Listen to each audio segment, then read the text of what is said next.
Kurikulum Merdeka merupakan sebuah program kurikulum yang mengedepankan kerangka kurikulum yang lebih fleksibel, berfokus terhadap materi esensial dan pengembangan karakter dan kompetensi murid. Harapan dari implementasi kurikulum Merdeka bahwa murid tidak hanya menguasai materi pelajaran, tetapi murid juga harus tumbuh sebagai individu yang berkontribusi positif bagi dirinya dan masyarakat sesuai dengan nilai-nilai dimensi profil pelajar Pancasila. Assalamualaikum warahmatullahi wabarakatuh. Sampurasun.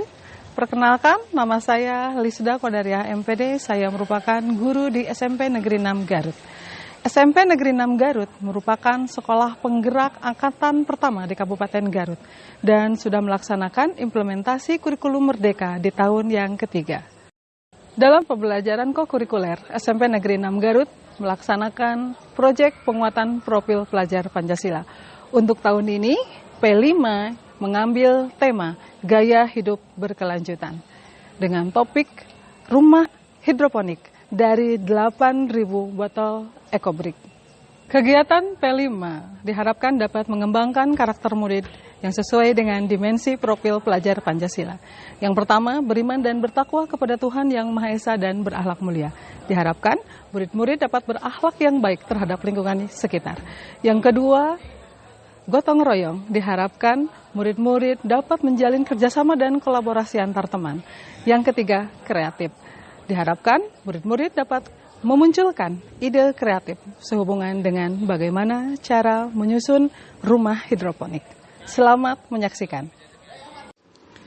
SMP Negeri 6 Garut berlokasi di tengah perkotaan Kabupaten Garut yang memiliki sumber daya lingkungan yang memadai untuk dijadikan sebuah sekolah yang sejuk, nyaman, bersih, dan sehat.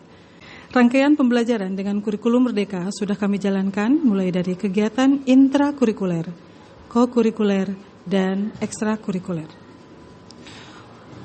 Ada beberapa permasalahan yang dihadapi untuk melaksanakan rangkaian pembelajaran yang ideal, termasuk bagaimana menciptakan suasana pembelajaran yang nyaman. Kondisi awal menunjukkan bahwa lingkungan sekolah tidak memadai dan kurang mendukung suasana pembelajaran yang kondusif. Hal ini diakibatkan karena adanya keberadaan volume sampah plastik di sekolah yang semakin hari semakin banyak, serta kepedulian murid dalam menciptakan kelas dan lingkungan sekolah yang bersih dan bebas sampah semakin berkurang. Melihat kondisi awal tersebut, saya sebagai tim kurikulum sekaligus koordinator dan proyek merasa perlu mengupayakan menyelesaikan permasalahan yang terjadi. Saya merasa memiliki kewajiban bagaimana menumbuhkan karakter murid agar menyadari pentingnya menciptakan lingkungan sekolah yang bersih dan mendukung pembelajaran yang berkualitas. Dalam kegiatan pembelajaran kokurikuler melalui proyek penguatan profil pelajar Pancasila tahun ini berfokus pada pengendalian lingkungan sekolah. Sebagai koordinator proyek, hal pertama yang saya lakukan untuk mengembangkan kegiatan P5 ini agar berjalan dengan baik, yaitu melaksanakan koordinasi dengan kepala sekolah dan tim fasilitasi semua guru. Ini berkaitan dengan kegiatan pembelajaran kokurikuler yang diselenggarakan di sekolah kita, Pak. Baik, Pak. Jadi saya akan menjelaskan untuk teknis pengumpulan sampahnya. Silakan nanti buat perencanaannya. Pembiasaan positif ini tidak hanya pada saat ada proyek SMP 6 Garut untuk kebaikan lingkungan masa depan, gitu kan. Pada tema yang sama, yaitu gaya hidup berkelanjutan di tahun sebelumnya, kegiatan P5 di SMP Negeri 6 Garut melaksanakan penghijauan sekolah dengan tanaman hidroponik. Untuk melindungi tanaman hidroponik di sekolah, hasil pengumpulan ekobrik pada kegiatan P5 tahun ini digunakan untuk membuat rumah hidroponik. Setelah saya melaksanakan izin dan koordinasi dengan Bapak Kepala Sekolah, langkah berikutnya saya berdiskusi dengan semua wakasek dan wali kelas tentang rencana program. Kemudian saya melakukan perhitungan untuk mengukur tanaman hidroponik dan menyesuaikan jumlah ekobrik yang dibutuhkan oleh masing-masing murid.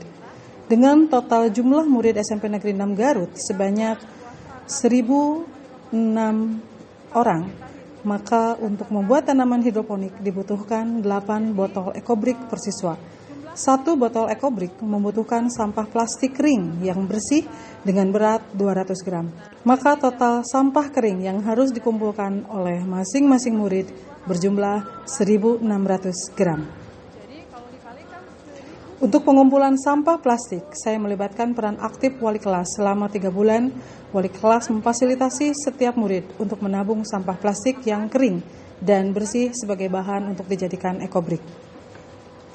Proyek penguatan profil pelajar Pancasila dengan tema Gaya Hidup Berkelanjutan berlangsung pada tanggal 25 sampai 27 September tahun 2023. Di hari pertama, hari Senin 25 September, kegiatan P5 dibuka oleh Bapak Kepala Sekolah, dilanjutkan semua murid bersama tim fasilitasi masuk kelas untuk melaksanakan tahap perkenalan proyek dan eksplorasi isu. Guru membuka kegiatan proyek di kelas, berdoa bersama dan mengecek kehadiran. Kemudian murid diberikan tes untuk mengetahui kemampuan awal murid sehubungan dengan kegiatan P5 dengan aplikasi Quizzes. Pada tahapan berikutnya, murid diberikan informasi sehubungan dengan alur proyek, tema, dan topik P5. Sedangkan pada eksplorasi isu, murid diberikan sebuah tontonan akan dampak dari sampah plastik terhadap lingkungan. Hari Selasa 26 September tahun 2023, semua murid melaksanakan aksi nyata 1. Pada kegiatan ini, murid membawa sampah plastik kering yang telah dikumpulkan sebelumnya untuk digunting, dimasukkan ke dalam botol, dan ditimbang. Setiap murid mengerjakan lembar kerja yang telah disajikan dan mendesain gambar kerangka rumah hidroponik. Pada hari Rabu tanggal 27 September tahun 2023, semua murid melaksanakan aksi nyata 2. Pada kegiatan ini, murid membawa botol EcoBrick untuk disusun pada kerangka rumah hidroponik. Kegiatan P5 yang telah diselesaikan membawa dampak perubahan terhadap lingkungan sekolah. Keberadaan sampah plastik di sekolah berkurang, meningkatnya kesadaran murid untuk membuang sampah pada tempatnya, dan meningkatnya rasa kepedulian murid untuk menjaga kelasnya menjadi tempat belajar yang nyaman, sehat, dan bersih. Selain itu, keberadaan tanaman hidroponik semakin terpelihara dengan baik karena dilindungi oleh rumah hidroponik. Tidak ada serangga yang masuk dan merusak tanaman hidroponik, sehingga tanaman hidroponik tumbuh subur dan dapat bermanfaat bagi semua unsur sekolah. Setelah kegiatan P5, saya melaksanakan refleksi. Peristiwa P5 untuk tahun ini yaitu membuat rumah hidroponik dari 8.000 botol EcoBrick. Dilaksanakan hampir 3 bulan dan melibatkan semua unsur sekolah. Perasaan saya saat ini tentunya bangga bisa melaksanakan P5 ini yang telah berjalan dengan lancar. Pembelajaran yang diambil dari kegiatan P5 ini, murid-murid antusias dalam melaksanakan rangkaian alur proyek dan tentunya membawa dampak besar terhadap lingkungan sekolah. Untuk penerapan berikutnya, saya akan melaksanakan kegiatan P5 dengan tema yang berbeda dan berfokus terhadap perkembangan isu yang terjadi saat ini. Assalamualaikum warahmatullahi wabarakatuh. Alhamdulillah rumah hidroponik dari EcoBrick sudah berjalan dengan baik, sudah terwujud dengan baik, dan ini dikerjakan dengan penuh semangat, dengan penuh motivasi. Saya sangat bangga ya. Jadi tidak hanya produk yang dihasilkan, tapi yang paling penting bagaimana karakter anak itu terbentuk dari proyek ini ya.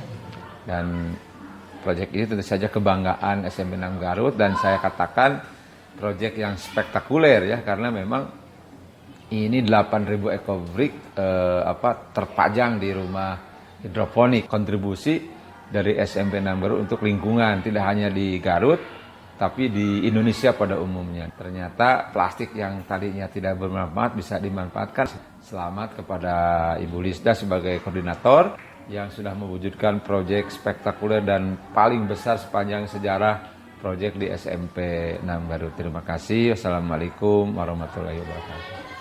Demikianlah video praktik baik saya. Mudah-mudahan dapat bermanfaat. Terima kasih atas perhatiannya. Wassalamualaikum warahmatullahi wabarakatuh.